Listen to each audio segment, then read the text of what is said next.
నారదా, మీకు గుర్తుందా ఆ రోజు నీకు నాకు మధ్య జరిగిన మాయ సంఘటన? అవును ప్రభూ, నాకు గుర్తుంది. మాయను జయించానని ఆ రోజు మీ వద్దకు నేను గర్వంతో వచ్చాను, కాని మీరు మళ్ళీ అదే మాయలో పడేశారు.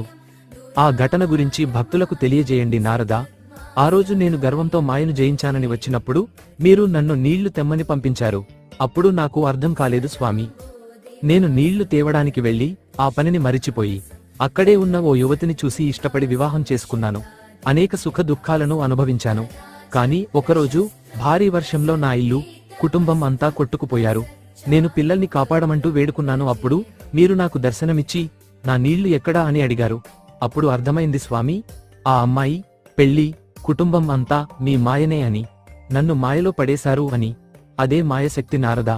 అందరూ దానిలో చిక్కుకోగలరు, కానీ నీవు భక్తి మరియు వినయంతో దాన్ని జయించగలవు. సబ్స్క్రైబ్ చేయొచ్చు.